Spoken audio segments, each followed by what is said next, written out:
O texto que a gente vai ler é a profecia de Joel sobre o Pentecostes, sobre a descida do Espírito Santo. Nós vamos ler Joel, capítulo 2, apenas 2 versículos para começar. Depois a gente vai percorrer alguns versículos aqui, tá bom? Joel, capítulo 2, versículos 28 e 29. E se você está com dificuldade de achar sua Bíblia aí, ou o livro de Joel na sua Bíblia aí, não tenha vergonha não, peça ajuda para quem estiver do lado, né? Peça aí, Joel 2, 28 e 29.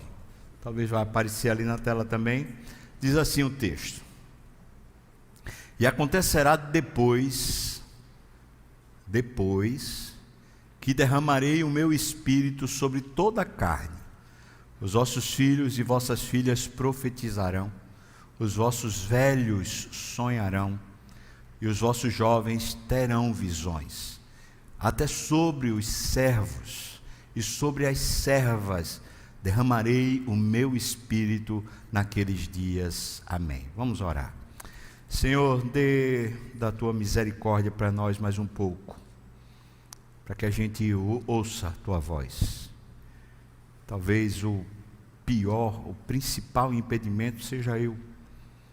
E eu clamo ao Senhor, meu Deus, que a tua misericórdia seja ainda mais efusiva sobre a minha vida, para que o abrir da minha boca e o meditar do meu coração seja agradável a ti, ó Deus, tu és o Rei. Mas também aos meus irmãos, para que não se dispersem, para que o Senhor comunique ao coração. Eu te peço isso no nome de Jesus. Amém. Irmãos, eu vou repetir os livros que eu indiquei hoje pela manhã, porque me foi pedido para fazê-lo. Então vou indicar de novo. Então, está aí, Carol, a tela? Pois é, talvez se diminuir um pouquinho a luz aqui, dê para ver melhor. Isso. Então, esse livro de John Owen é um clássico, O Espírito Santo. Dr. Martyn Lloyd-Jones, talvez um dos melhores, expositores bíblicos.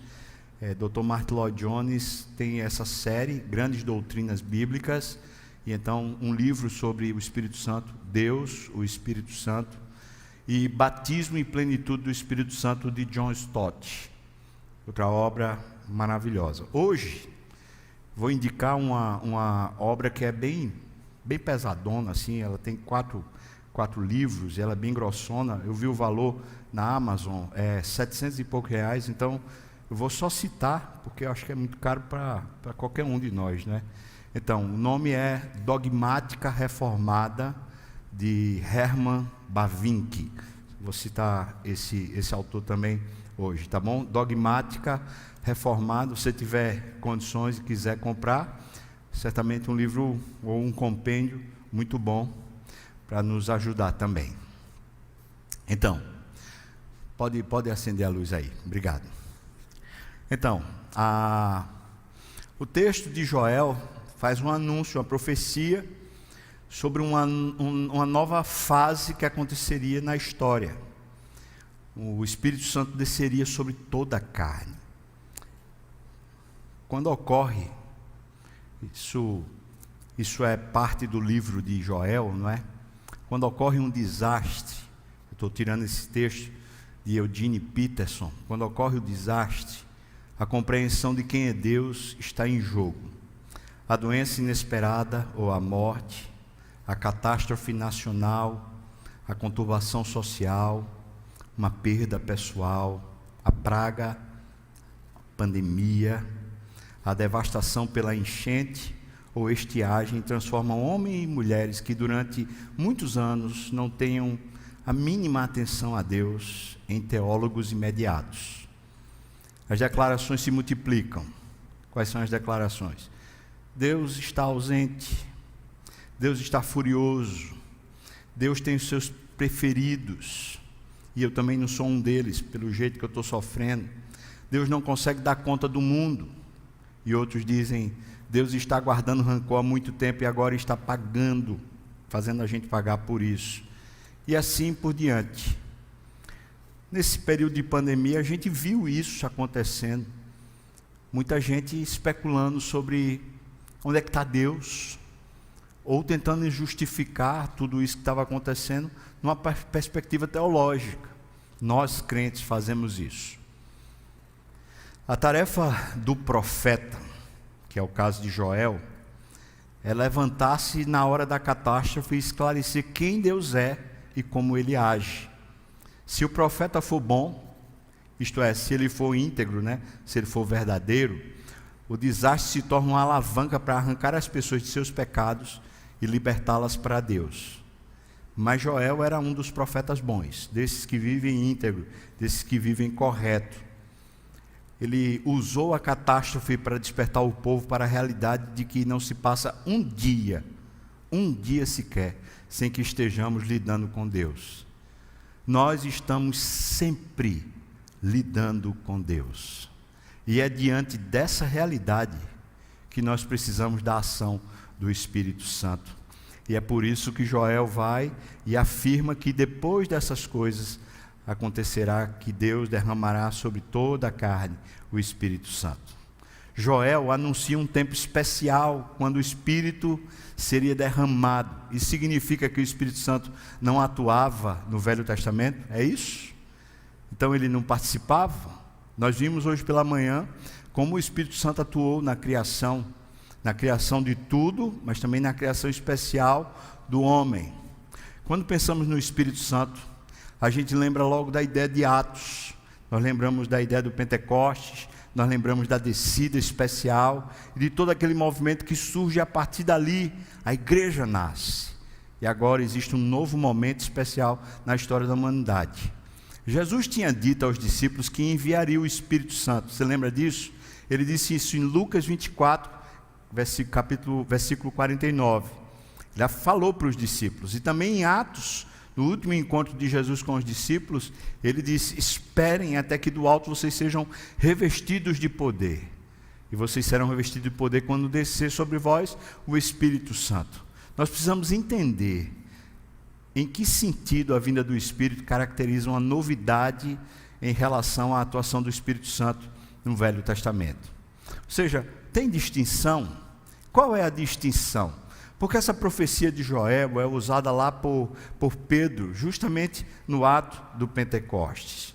Vamos entender como o Espírito Santo agia no Velho Testamento. Por isso o título dessa mensagem, o Espírito Santo no Velho Testamento.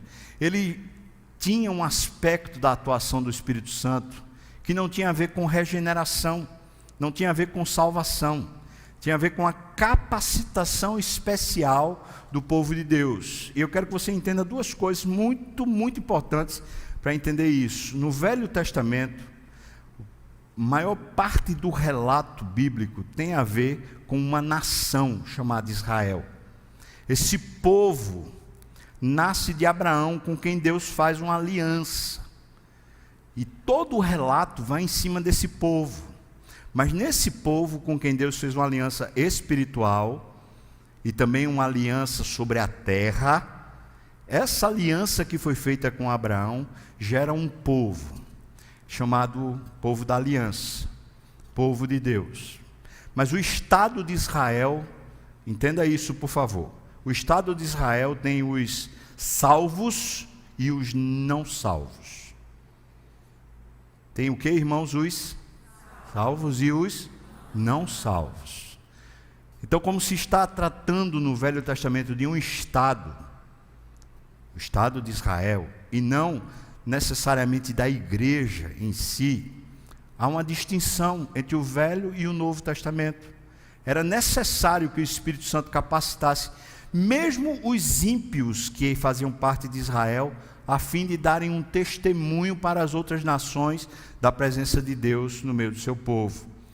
Então, muitas vezes, Deus capacita de forma especial alguns dos ímpios de Israel, ou seja, de pessoas não salvas, a fim de manifestar o seu poder e manifestar a sua presença no meio do seu povo. E estamos falando aqui de juízes que Deus levanta, estamos falando aqui de reis que Deus levanta, e até de sacerdotes que Deus levanta e usa. A gente vê isso, por exemplo, no julgamento de Jesus. Jesus diz isso, que Anás, que está julgando ele, está fazendo isso por causa de uma ação de Deus. mas ele está fazendo para se cumprir as Escrituras. Mas a motivação de Anás não era piedosa, ele não estava cheio do Espírito no sentido de uma salvação, mas certamente estava sendo movido pelo Espírito para cumprir o propósito pré-determinado de Deus. Então tem esse aspecto. Isso não quer dizer que no Velho Testamento não haja igreja. A igreja sempre foi e sempre será o povo da aliança. Então dentro de Israel, os que eram salvos eram a igreja. Então a gente não pode dizer que Israel era a igreja, mas sim, os que faziam parte da aliança em Israel eram a igreja. Assim como no Novo Testamento, todos os que são salvos fazem parte da aliança. E aí a gente pode dizer, fazendo um paralelo, que a igreja como instituição, também tem pessoas não salvas, a semelhança do que acontecia com Israel. Israel como Estado tinha pessoas ímpias e pessoas salvas. Igreja como instituição tem pessoas ímpias e pessoas salvas. A regeneração é só para os salvos, mas no Velho Testamento nós vamos ver o Espírito Santo atuando uma capacitação especial, inclusive sobre ímpios que eram do Estado de Israel. Já lhe expliquei qual era o motivo. Segunda coisa muito especial que a gente tem que entender: a revelação bíblica ela é progressiva. Como é o termo, irmão? Vamos lá? Progressiva. O que significa isso? O termo revelação já traz um sentido, ou seja, alguma coisa está sendo tirado o véu, está sendo tirado das sombras, e está aparecendo, e isso está acontecendo num progresso, num processo.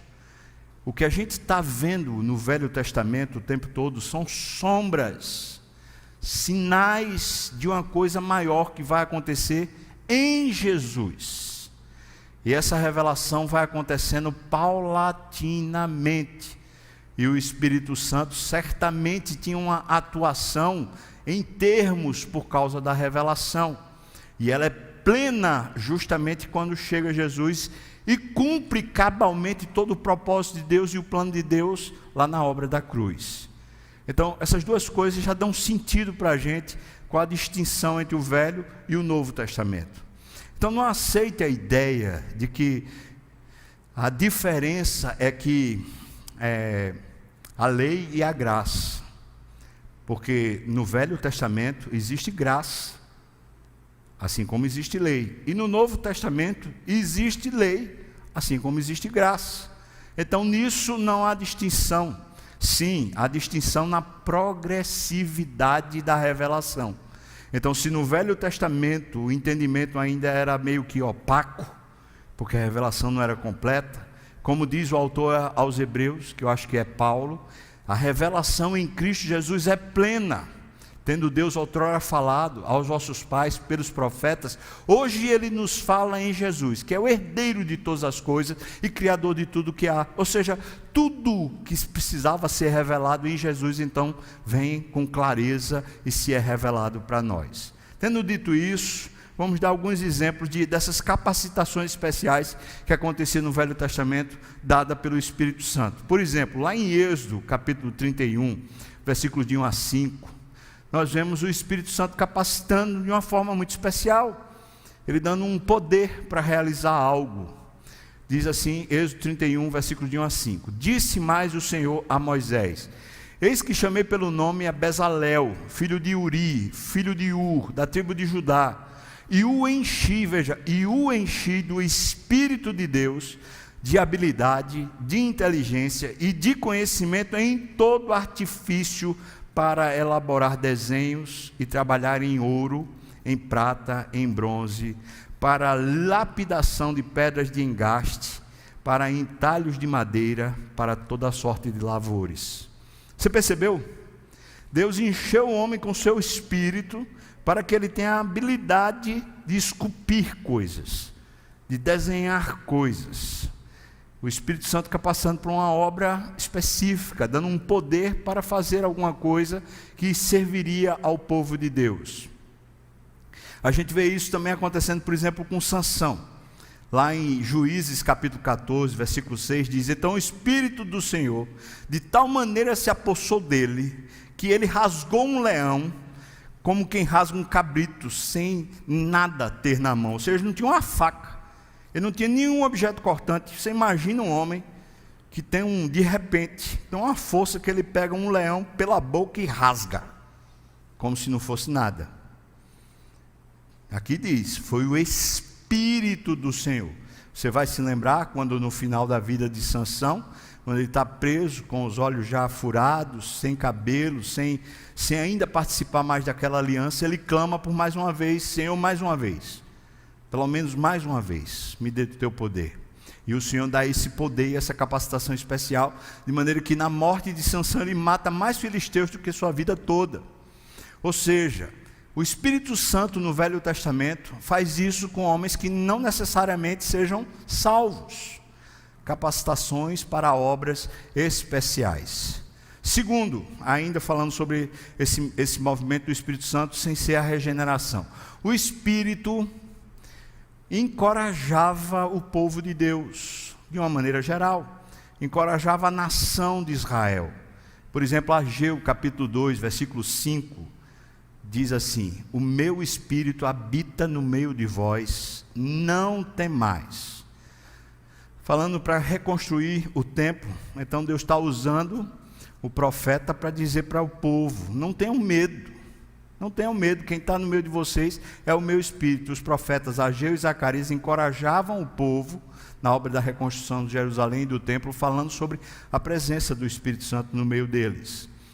Terceiro, o Espírito garantia que a obra de Deus seria realizada. Eu poderia fazer uma equivalência, se você entender isso bem, dentro daqueles dois princípios que eu falei no começo. Se você entender isso bem, o plano de Deus precisava ser cumprido. Então Deus capacitava, através de seu Espírito, pessoas para que o plano se cumprisse. Da mesma maneira, o Espírito nos capacita a vivermos de forma santa. Estou fazendo uma equivalência. Por exemplo, Zacarias, capítulo 4, versículo 6, diz assim: esta é a palavra do Senhor a Zorobabel, não por força nem por poder, mas pelo meu Espírito, diz o Senhor dos Exércitos. Esse Espírito era quem garantia que a obra ia continuar, que os desígnios de Deus iam chegar lá. Da mesma forma, é o Espírito Santo quem garante que a obra de Cristo na cruz não vai se perder. Porque, irmãos, se a santificação dependesse de nós, pode ter certeza que a gente ia quebrar esse negócio, a gente ia falhar nisso. Mas não depende. A santificação é um processo do Espírito dentro de nós. Agora é irresistível. A gente precisa entender isso. Ou seja, se a responsabilidade de me santificar é de Deus, então posso viver de qualquer jeito. É ao contrário. Veja que o Espírito Santo não falha. Ele é quem capacita para a gente viver de forma santa. Quarto, o Espírito Santo também capacitava os líderes para liderarem o povo de Deus. Veja, por exemplo, Números 27, 18, Juízes 3, 10, 1 Samuel 16, 14. Ou seja, os reis, os juízes, os sacerdotes eram capacitados de forma especial pelo Espírito para liderarem o povo. Rod diz assim: todas essas operações são independentes das influências santificadoras do Espírito. Quando o Espírito veio sobre Sansão ou sobre Saul, não foi com o intuito de torná-los santos, mas para dotá-los com extraordinário poder físico e intelectual. E quando lemos que o Espírito se afastou deles, isso significa que eles foram privados dos dons extraordinários. Veja, então aquela ideia que a gente fica na cabeça, né? Como é que é isso? O Espírito saiu, o Espírito entrou. Entenda. E no Velho Testamento você vai encontrar esse contexto de nação. E como nação, alguns desses personagens bíblicos necessariamente não são crentes, são dotados pelo Espírito para uma obra que tem que acontecer. E Deus então capacita aquelas pessoas para fazerem. Não devemos confundir essas manifestações do Espírito com a obra da conversão, o que acontece muito. Para um leitor desavisado, começa a ler a Bíblia lá no Velho Testamento, e começa a ficar confuso com certas palavras lá e fala assim, mas como assim, como assim? Você precisa lembrar, é uma revelação progressiva. Estamos, na maior parte do texto do Velho Testamento, estamos tratando de uma nação, de um estado. E no meio dessa nação, no meio desse estado, tem um povo de Deus, o povo da aliança. E isso faz uma grande distinção da igreja que surge no Novo Testamento. A igreja é composta de judeus, de gentios. A igreja é composta de senhores e de escravos, homens e mulheres, de todo o universo de gente, a igreja é composta. Assim, a gente vai tratar agora sobre a conversão no Velho Testamento, que eu acho que também é muito importante. Esse autor, Herman Bavinck, que escreveu Dogmática Reformada, ele dá duas razões, porque há diferença entre o Espírito Santo no Velho Testamento e no Novo Testamento. Em primeiro lugar, pelo fato de que a revelação é progressiva no Velho Testamento, como eu acabei de falar. Sempre olhava para frente, para o dia em que surgiria o servo do Senhor, sobre quem o Espírito repousaria toda a sua plenitude. Segunda razão, em segundo lugar, o Velho Testamento prediz que, embora já naquele tempo uma certa operação do Espírito Santo havia, que esse Espírito, como está escrito em Joel, seria derramado sobre toda a carne. Daí a distinção, toda a carne está falando da igreja.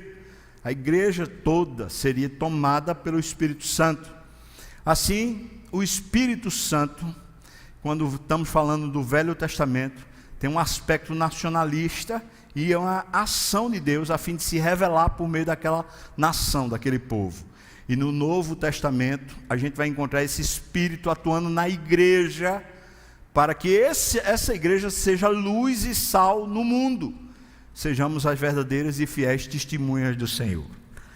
A regeneração, irmãos, só pode acontecer pela obra do Espírito Santo. John Stott diz assim: no tempo do Antigo Testamento, ela estava incessantemente, o Espírito Santo estava incessantemente ativo. Ele estava ativo na criação, na preservação do universo, na providência, na revelação, na regeneração de crentes e na capacitação de pessoas especiais para tarefas especiais. E a gente poderia falar que ele também estava lá no Velho Testamento, nesse sentido de regeneração, trazendo arrependimento. Você lembra do Salmo 51? Quando Davi diz que, por favor, não me tire, versículo 11 do capítulo 51 dos Salmos. Não me repulses da tua presença, nem me retires o teu Santo Espírito. A condição de arrependimento vinda pelo Espírito Santo. E a oração de Davi: eu não quero perder isso, eu não quero perder a tua presença, eu não quero perder o teu Espírito Santo. Martin Lloyd Jones diz: aqui estava um homem sob a velha dispensação, um homem anterior ao Pentecostes, e orou para que Deus não retirasse dele o seu Espírito. Calvino diz o seguinte a respeito disso: tudo o que o Senhor tinha feito e sofrido para adquirir salvação para o gênero humano pertencia tanto aos crentes do Antigo Testamento quanto a nós hoje. E de fato, eles tinham um mesmo Espírito que nós temos, pelo qual Deus regenera os seus para a vida eterna. Então não há dúvida. Como era a salvação no Velho Testamento? A salvação no Velho Testamento era por meio de Jesus Cristo. Mas ele não tinha vindo ainda. Então, como assim? Eles esperavam na aliança. Mas como eles sabiam dessa aliança? Por meio do Espírito, por meio dos profetas, por meio do que já estava escrito e revelado. Ou seja, os do Velho Testamento eram salvos pela expectativa do Messias que ia chegar para redimi-los. Uma obra espiritual. E eles esperavam nisso. É por isso que quando você vê Hebreus capítulo 11, você vê a narrativa do Velho Testamento, daqueles homens do Velho Testamento, diz: todos eles esperavam sem receber a concretude da promessa. E diz que nós recebemos essa concretude da promessa, ou seja, eles morreram na expectativa, e foi essa expectativa de fé que os salvou. Então eles eram salvos pela obra de Cristo, mas através da regeneração, o lavar regenerador do Espírito. E nós somos salvos pela obra de Cristo e pelo lavar regenerador do Espírito Santo. Nesse sentido, não há distinção. Há uma distinção de um contexto político histórico, mas da ação do Espírito no sentido da conversão, nenhuma distinção. Está claro, irmãos? Dito isso, vamos para Joel, porque o texto de Joel que a gente leu diz que acontecerá que depois disso, depois dessas coisas, derramarei o meu Espírito sobre toda a carne. É isso que está aqui. Em certo sentido, a catástrofe, quando acontece, né, ela não introduz nada novo, ela simplesmente abre os nossos olhos para que a gente comece a avaliar a nossa própria vida, nossa própria existência. E o que tinha acontecido na época de Joel era uma grande catástrofe nacional. Qual foi essa catástrofe? Duas coisas aconteceram, e aparentemente, simultaneamente. Uma foi uma seca que durou um período de tempo grande. Israel sabia muito bem que quando havia seca, era sinal de que Deus estava advertindo o povo. Deus estava tocando uma trombeta. Deus estava dizendo para eles: olha, vocês estão vivendo em pecado. Por que isso? Porque havia uma aliança que Deus tinha feito lá com Moisés, dizendo que enquanto vocês forem fiéis, as estações do ano, sempre vai haver chuva, sempre vai haver o calor, sempre vai haver frutas, sempre vai haver produção. Mas se vocês forem infiéis, vai haver seca, e vocês não vão produzir, e vocês não vão ter o que comer. Então eles sabiam, por meio da palavra, que quando estava tendo seca, era juízo de Deus. Eles estavam advertidos disso. Era uma trombeta de Deus, a seca era uma trombeta de Deus ecoando, dizendo: acorda, acorda, volta para Deus. Eles estão vivendo nesse cenário, e de repente nesse cenário, aquilo que eles conseguiram produzir, aquilo que eles conseguiram plantar, veio uma nuvem de gafanhotos, daquelas gigantescas, como uma peste, e simplesmente corroeu tudo. E a gente está falando aqui, segundo alguns comentaristas falam, do dia para a noite, irmãos. Não passou uma semana, de repente o que eles tinham de recursos acabou totalmente, esgotou tudo, na nação inteira. Uma catástrofe se abateu sobre o povo. Você já pensou que é isso? É o que você tem na despensa, é o que você vai comer, porque ninguém mais lá fora tem, no supermercado nenhum, nada para lhe abastecer. Pensa nisso. Pensa no pavor que daria se a gente caísse numa catástrofe dessa. Nenhum supermercado tem, nenhuma fonte de abastecimento. Não adianta ir na Ceasa, não adianta ir buscar em nenhum desses agricultores que a gente conheça, porque tudo foi tomado por uma praga de gafanhoto. Agora a gente vai comer o que tem na despensa. E depois que acabar o que tiver na despensa, acabou-se. Essa praga está sendo usada por Joel para abrir os olhos do povo. Vocês precisam abrir os olhos. O que é que está acontecendo com vocês? Quais são as decisões morais que vocês têm tido? Como é que está a vida, o comportamento de vocês? Como é que está a relação pessoal de vocês uns com os outros? Lá em Apocalipse, existe um ciclo que é sobre as trombetas. E uma das coisas que diz lá que as trombetas ecoam é a epidemia, doença assolando a terra.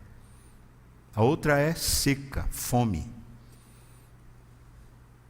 Se estamos, irmãos, me permitam aplicar, se nós estamos passando por uma pandemia que não acaba, Deus está tocando uma trombeta, Ele está acordando a gente, e não é para a gente pensar que Deus perdeu o rumo da história, ou para a gente pensar que Deus agora está furioso. Porque se a gente ler Apocalipse com atenção, as trombetas não é um juízo de Deus definitivo, mas é um juízo parcial. É Deus acordando a humanidade para o arrependimento. E a pergunta não é sobre quem é Deus, mas é quem temos sido nós. Como é que nós temos vivido? onde é que tem estado o nosso coração? O profeta Joel, ele pegou a praga, ele projetou no telão e usou ela como uma realidade para traduzir a vida do povo com Deus. Veja como ele faz uns alertas muito sérios para a nação que estava passando por essa catástrofe. Veja aí, por favor, Joel, capítulo 1, versículos 4 e 5. Veja o que ele diz. Como a praga chegou, diz: o que deixou o gafanhoto cortador, comeu o gafanhoto migrador. O que deixou o migrador, comeu o gafanhoto devorador. O que deixou o devorador, comeu o gafanhoto destruidor. E aí, o alerta: ébrios, despertai-vos e chorai. Uivai todos os que bebeis vinho por causa do mosto, porque está ele tirado da vossa boca. Ébrios. Ora, o que é uma pessoa ébria, senão uma pessoa sem controle? Uma pessoa que está buscando refúgio, subterfúgio, no entorpecente. Desperta, ébrio. Desperta. Você que está buscando sentido, refúgio, no entorpecente, porque isso vai acabar. Ele está dizendo aqui, vai ser tirado da sua boca, desperte. Ora, irmãos, a gente poderia aplicar isso. Ébrio é essa pessoa que perde o tino, perde o sentido, está tomado por um vício, está tomado por outra razão, que não é Deus. Versículos 9 a 13.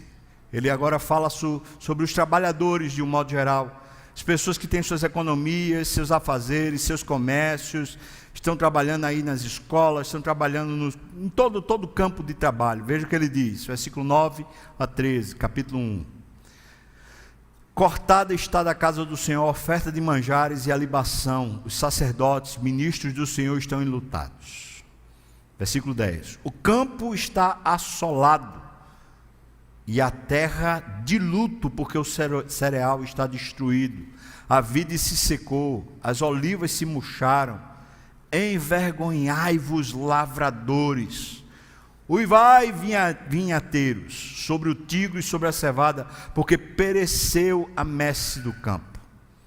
A vide se secou, a figueira se murchou, a romeira também, a palmeira e a macieira, todas as árvores do campo se secaram, e já não há alegria entre os filhos dos homens.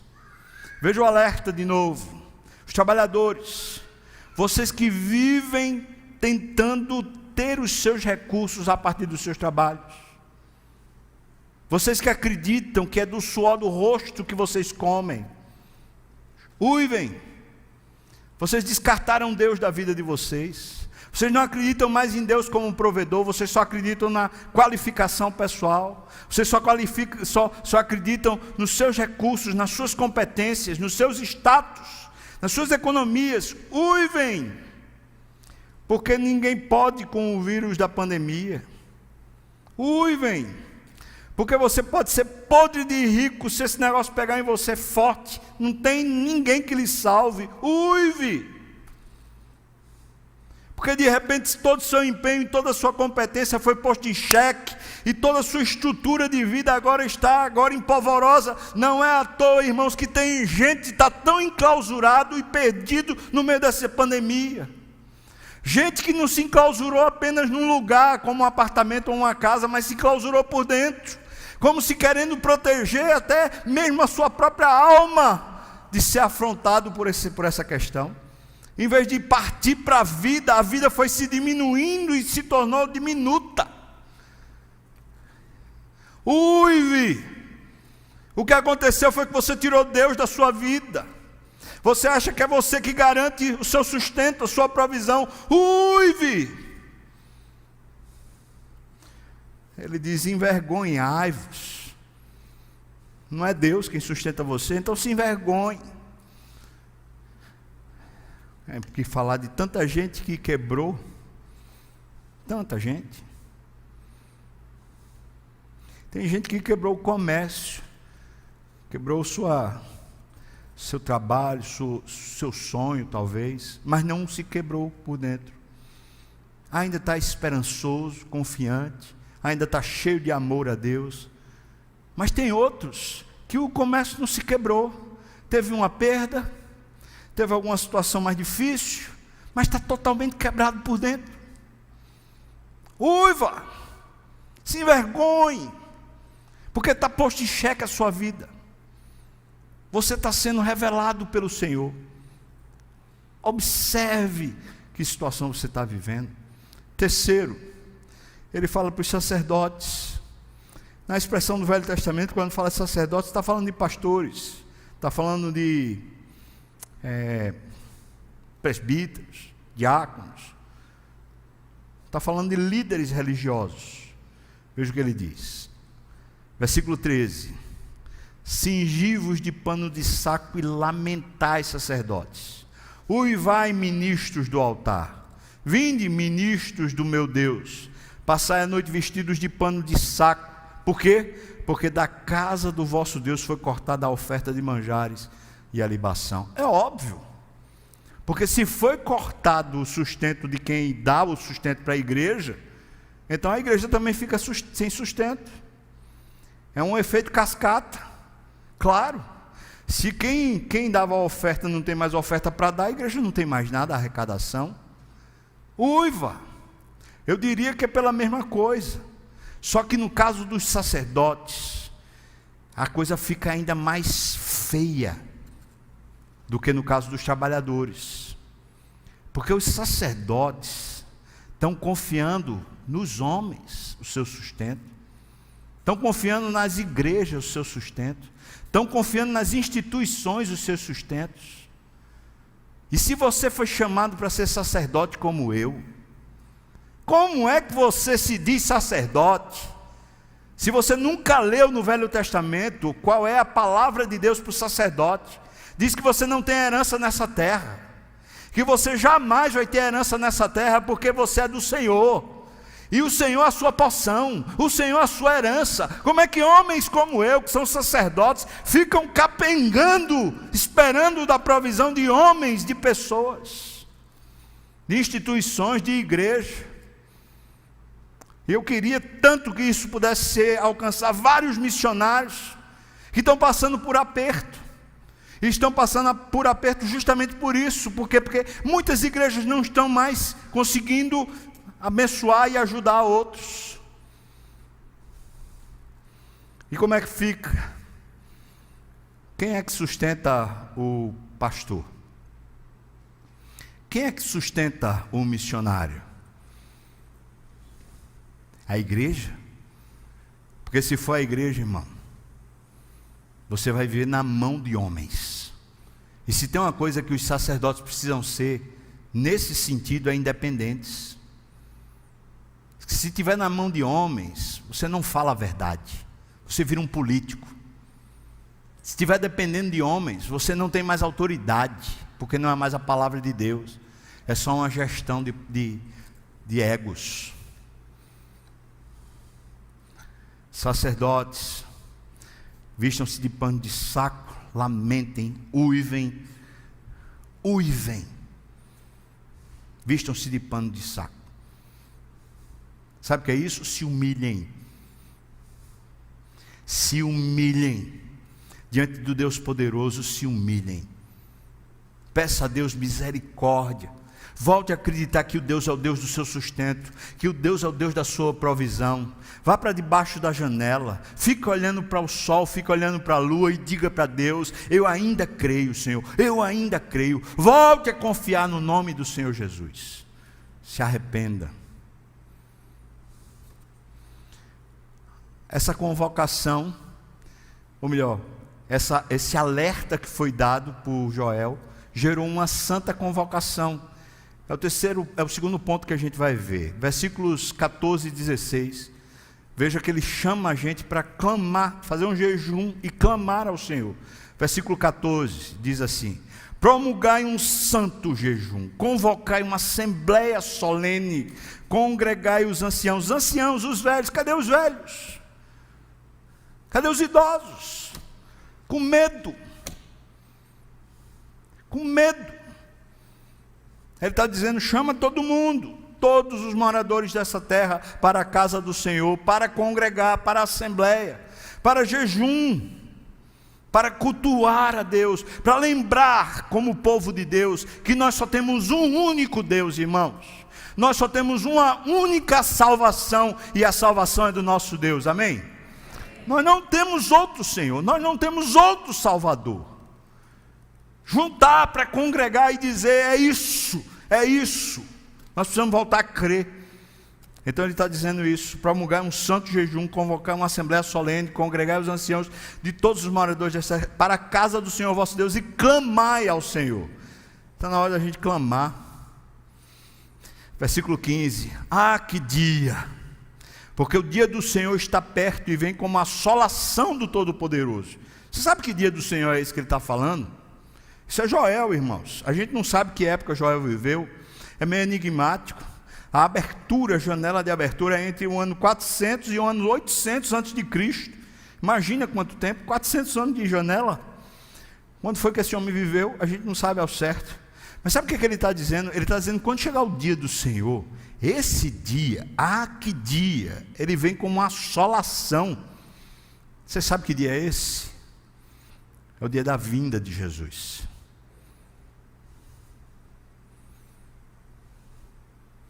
E ele vai vir.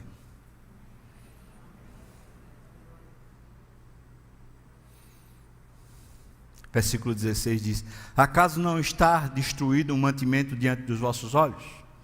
E também da casa do nosso Deus a alegria e o regozijo? Não tá acontecendo isso? Eu vou dizer 3 aspectos que são os mais recorrentes no meio dessa pandemia: sustento, depressão e problema de relacionamento. Estou nem falando de doença, porque é óbvio que é a doença. Mas os 3 problemas decorrentes dessa pandemia, que são mais claros o tempo todo, para onde eu me viro como pastor, a equipe pastoral, os presbíteros, os conselheiros, os líderes de grupo pequeno, para onde a gente se vira, são esses os 3 problemas com os quais a gente está lidando constantemente. Depressão.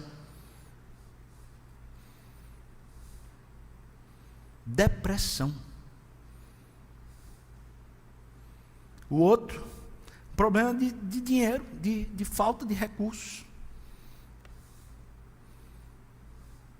Já o outro é um problema conjugal grave.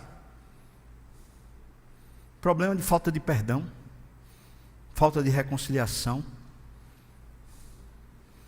Joel, versículo 19 e 20, ainda no capítulo 1, diz: a ti, Senhor, clamo. Veja o clamor que ele disse para a gente fazer. Versículo 19 e 20. A ti, ó Senhor, eu clamo, porque o fogo consumiu os pastos do deserto, e a chama abrasou todas as árvores do campo. A seca assolou. Versículo 20. Também todos os animais do campo bramam suspirantes por ti, porque os rios se secaram e o fogo devorou os pastos do deserto. Irmão, de onde vem o sustento? De onde, irmãos? De onde, irmãos? Deus! Diga com força: de onde vem o sustento? Deus falhou. Jesus não ensinou a gente a orar dizendo: Senhor, dá-me o pão de todos os dias hoje. Mas ele disse para a gente orar como: pão nosso de cada dia, dá-nos quando? Hoje. Eu só preciso do dinheiro para pagar as contas de hoje. Eu não preciso do dinheiro para pagar as contas de amanhã. Preciso? Agora, ponha Deus à prova. Está na hora da gente clamar, irmãos. Veja que ele está dizendo: clamou ao Senhor. Ao Senhor. Aqui está uma coisa. Tudo aqui está quebrado. Senhor, clama a ti, clamo, Senhor, por socorro. Clamar, irmão, orar. Capítulo 2, versículos 12 e 14. Segunda convocação que ele faz.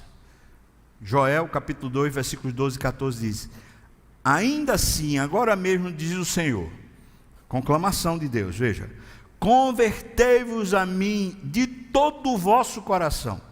Como? Isso com jejuns, com choro e com pranto.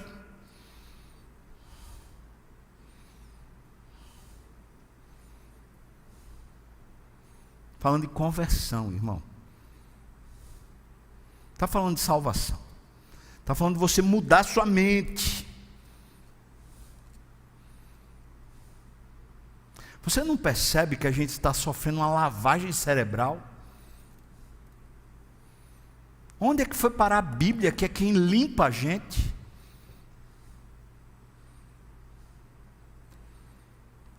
Jejuns, choro e pranto. Versículo 13. Rasgai o vosso coração, não as vossas vestes. Convertei-vos ao Senhor, o vosso Deus, porque Ele é misericordioso, é compassivo, tardio em irar-se, grande em benignidade, e se arrepende do mal. Quem sabe se não se voltará? Quem sabe não se arrependerá e deixará após si uma bênção, uma oferta de manjares e libação para o Senhor, vosso Deus? Você tem uma fonte, irmão, e eu também tenho a mesma fonte.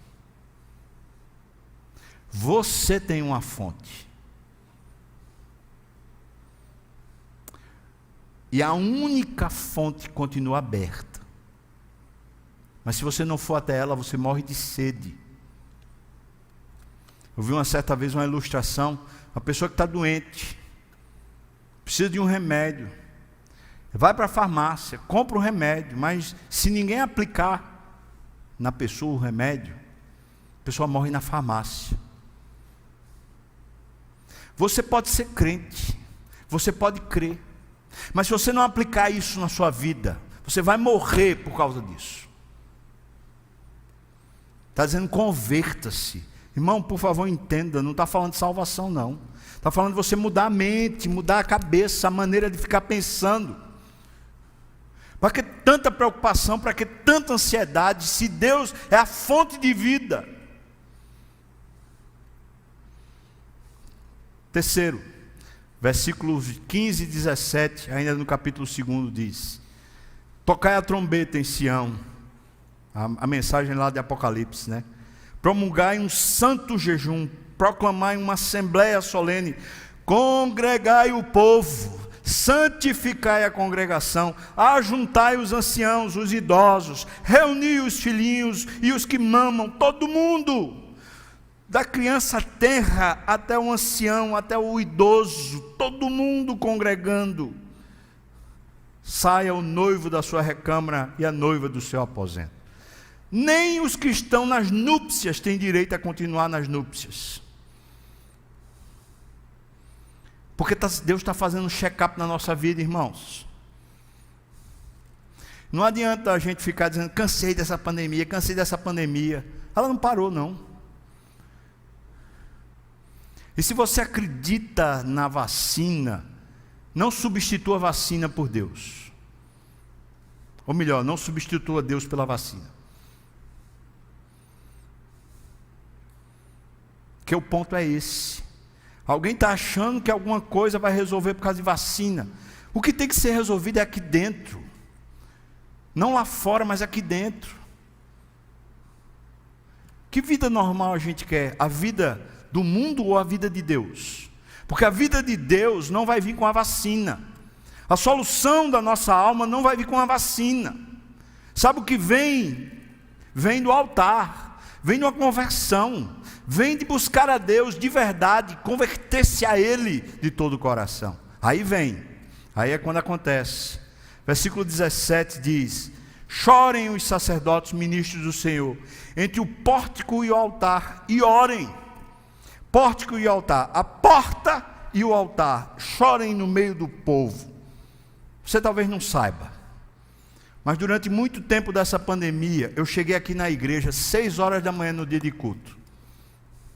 Às vezes, antes das 6 eu chegava aqui, e eu passava por cada banco e orava pela sua vida. Cada banco e orava pela sua vida. Vinha pedindo a Deus, Senhor, quem se sentar aqui, aquele que se sentar aqui, o Senhor sabe, o Senhor, e às vezes, muitas vezes, Deus dava clareza sobre situações que as pessoas estavam vivendo, que eu nem sabia quem ia se sentar. Pastores, presbíteros, diáconos, está na hora da gente orar pelo povo. Entre a porta e o altar, está na hora da gente orar. O povo é que fica entre a porta e o altar. É o povo de Deus que fica entre a porta e o altar. Está na hora da gente orar. Está na hora de se pôr de joelho e orar. Ora em casa, ora na igreja, ora aqui no templo. Preste atenção, você não tem horário que não possa vir para o templo. Não precisa ligar ar-condicionado. Você só precisa chegar e se ajoelhar e orar. Mas você pode orar na sua casa, você pode orar em qualquer lugar. Preste atenção, homens de Deus, pastores, missionários, profetas, preste atenção, sacerdotes. Está na hora da gente orar pelo povo. Orar, chorar e orar. Aí Deus responde com uma grande misericórdia. Veja aí versículo 18 a 27. Eu vou ler esse texto que é lindíssimo. E se você conseguir ler, se você tiver a Bíblia, a mensagem, e conseguir ler nela, eu vou indicar para você. Eu ontem chorei lendo a mensagem, a versão, a mensagem das Escrituras no livro de Joel. Eu chorei, é lindo o texto. Veja os versículos 18 até o 27, diz: Então o Senhor, o povo fez o que Deus mandou fazer, Então o Senhor se mostrou zeloso da sua terra, compadeceu-se do seu povo, e respondendo-lhe, lhe disse: Eis que vos envio o cereal, e o vinho, e o óleo, e deles sereis fartos, e vos não entregarei mais ao opróbrio entre as nações. Ou seja, eu vou remediar vocês, eu vou dar a provisão de vocês. Versículo 20: Mas o exército que vem do norte, eu removerei para longe de vós. Está falando dos gafanhotos, tá? É uma expressão que ele usa sobre exército que tem a ver com os gafanhotos. Lançá-lo-eis em uma terra seca e deserta. Lançarei a sua vanguarda para o mar oriental e a sua retaguarda para o mar ocidental. Subirá o seu mau cheiro, subirá a sua podridão, porque agiu poderosamente. Versículo 21. Está aparecendo ali? 21. Vamos ler juntos aí, irmãos? Vamos lá? Não temas, ó terra, regozija-te e alegra-te, porque o Senhor fez grandes coisas, porque o Senhor faz grandes coisas. Versículo 22, vamos ler juntos? Não temais, animais do campo, porque os pastos do deserto que reverdecerão, porque o arvoredo dará o seu fruto e a figueira... Aleluia! Não tem mais, não tem mais. Versículo 23, vamos ler junto de novo. Alegrai-vos, pois, regozijai-vos no Senhor, o vosso Deus, porque Ele vos dará em justa medida a chuva, fará descer como outrora a chuva temporã e a serôdia.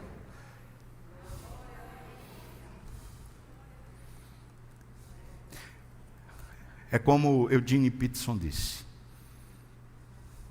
Joel foi usado para pôr num outdoor, pôr num PowerPoint a vida do povo e dizer: essa história que vocês estão vivendo tem a ver com a vida de vocês, com as escolhas que vocês têm feito. Voltem-se para o Senhor. Ele é o remédio, Ele é a cura, Ele é a vida, Ele é a provisão, Ele é o sustentador, Ele e mais ninguém. Versículos 24 a 27 eu vou ler.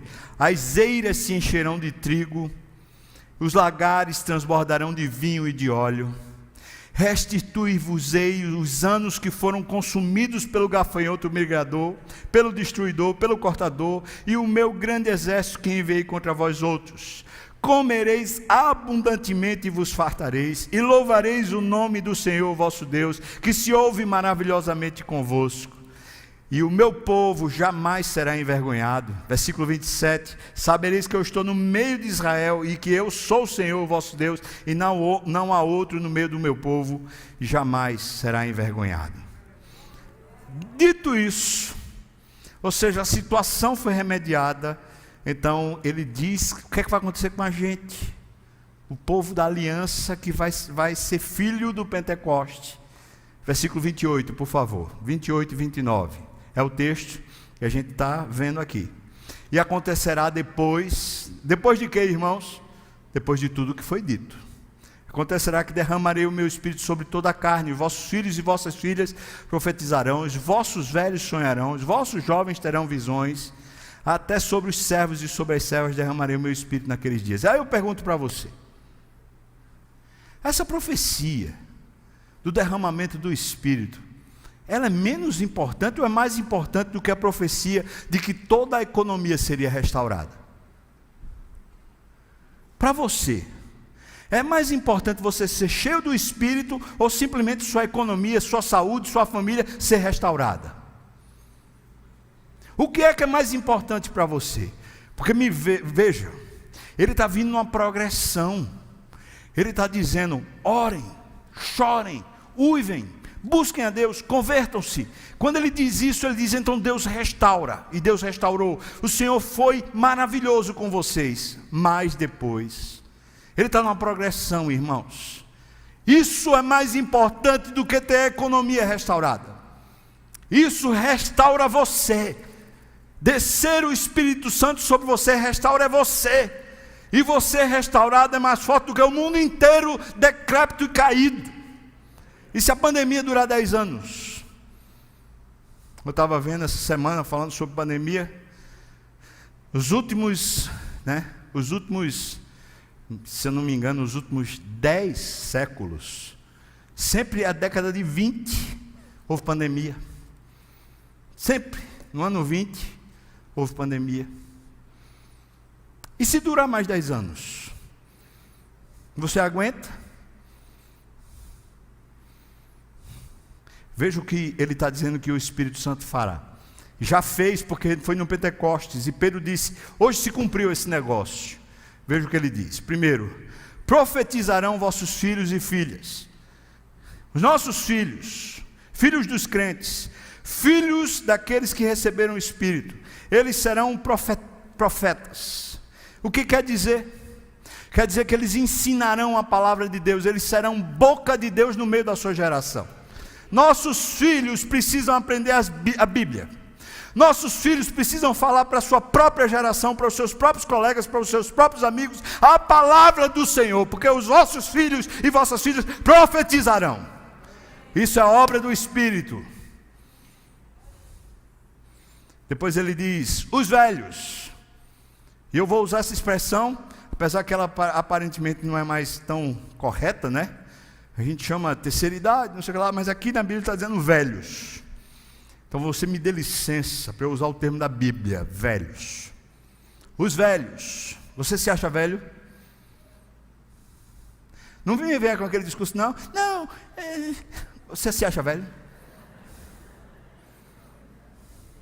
Semana eu estava na academia, eu falei para o cara falando lá: essa roupa é de corredor, você é corredor. Eu falei: já fui, eu sou velho. Aí ele falou: você não tem cara de velho. O cara queria ganhar um cliente. É claro. Você é velho? Veja o que o texto está dizendo. O Espírito sendo derramado sobre você. Sonharão os vossos velhos. Eu botei aqui: os velhos que já não encontram forças ou ânimo para as novas jornadas. Acontece com você? Não, já estou velho demais para isso. Não tenho mais força para isso. Eu estou cheio de dor, estou na ideia do condor, estou não sei o que lá. É assim? Pois eu estou colocando aqui, os velhos que já não encontram forças ou ânimo para novas jornadas, eles serão tomados pelo Espírito, por um poder que os move a sonhar, serão produtivos e abençoadores. Os velhos. Então o que falta muitas vezes, irmãos, não é a gente estar no Pilates. Eu preciso de uma fisioterapia, Pilates, faça tudo isso. Eu preciso de uma alimentação melhor, eu preciso fazer exercício, faça essas coisas. Mas eu digo para você, o que dá sonho nos seus olhos, quando você já é velho, quando você acha que não tem mais poder, quando você acha que não tem mais ânimo, é o poder do Espírito. E o que está faltando em muito velho é o poder do Espírito. Eles só querem falar das suas experiências, eles só querem falar das suas conclusões, mas não tem mais um renovo. E quem vive de passado é museu. Se você é de Deus, o Espírito faz você sonhar, mesmo que você seja velho. Depois ele diz: os jovens terão visões. E aqui é uma expressão falando sobre percepções, a maneira de perceber o mundo. Eles serão dirigidos pelo Espírito de Deus e não serão guiados pelo modismo, não serão guiados por Netflix, não serão guiados por YouTube, não serão guiados por gamers e youtubers, eles não serão guiados pela sociedade, pelo mundo, nem serão guiados pelo mercado, eles serão guiados pelas visões que Deus dará. Está falando de jovens cheios do Espírito. E como falei aqui no começo, pode ser que tenha um bocado de jovem dentro da igreja, mas necessariamente não são crentes. Porque jovens cheios do Espírito estão tomados por uma visão de Deus.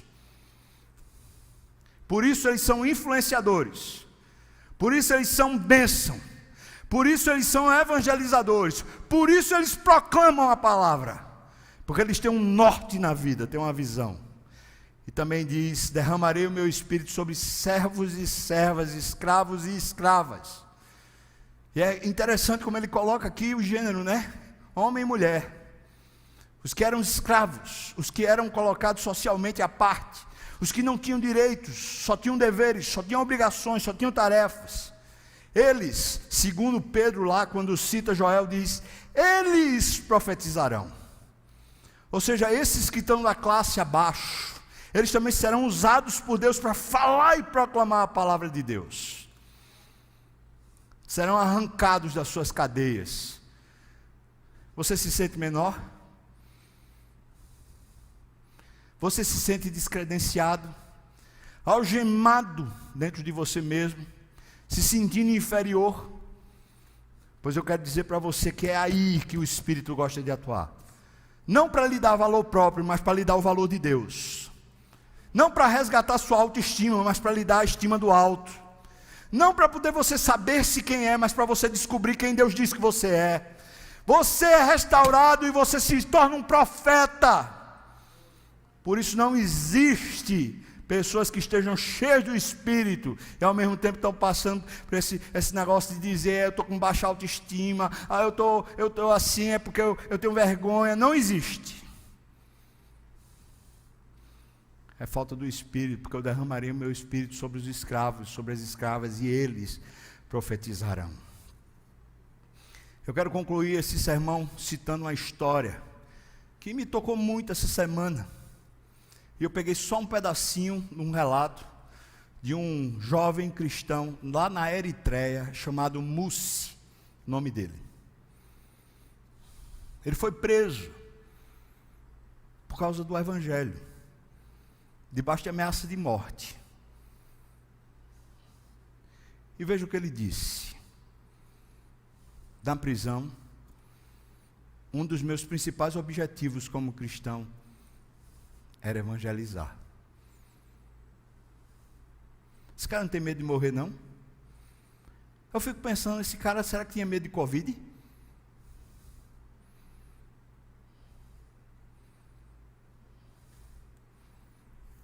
Ele continua: claro, é proibido fazê-lo abertamente. Vimos muitas conversões. E isso prova que o Evangelho não pode ser acorrentado. Aleluia! Qual era o norte desse cara? Qual era a visão desse cara? Os vossos jovens profetizarão.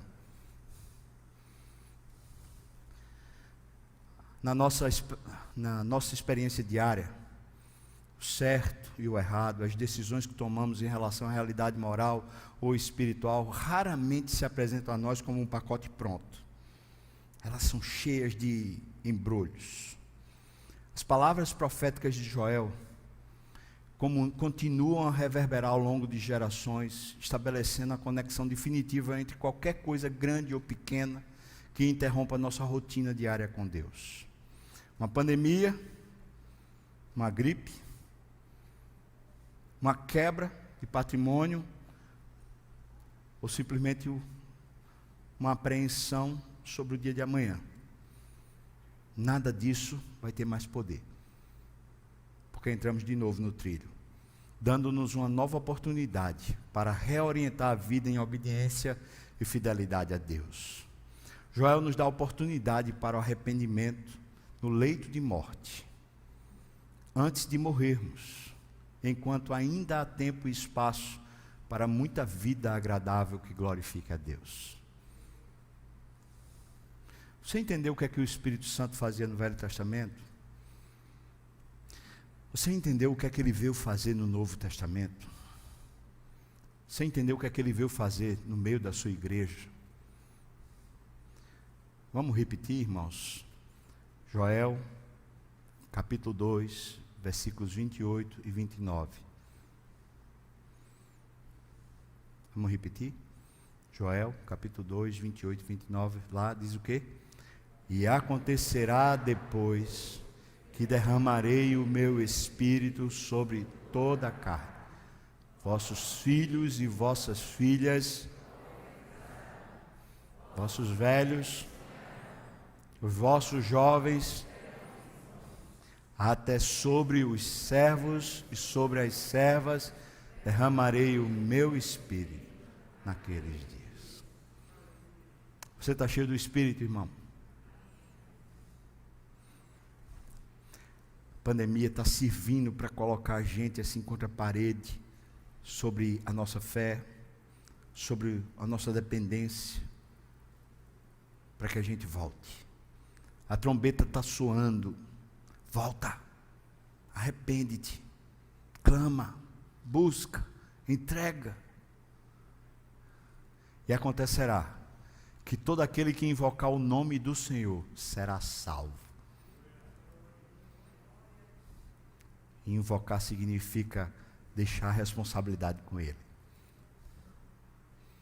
Todo aquele que põe sobre Ele a sua fé será salvo. Vamos pedir ao Espírito Santo que nos fortaleça, que nos visite, que nos enche, irmãos. Convidar o pessoal do louvor, pode vir para cá. Vamos orar. Pode vir, irmãos. Ó Senhor, como é bom ler a Tua palavra e ouvir Tua voz. Como isso muda a nossa vida, muda pelo menos o ângulo, a maneira como a gente está vendo. É tão bom, Senhor, ver que tudo que o Senhor escreveu se aplica a nós, a nossa vida, a nossa estrutura. É lindo ver isso, Pai. Mas, Senhor, estamos na farmácia, nós temos um medicamento nas mós. Se Teu Espírito não aplicar esse medicamento em nós, nós vamos morrer na farmácia, Senhor.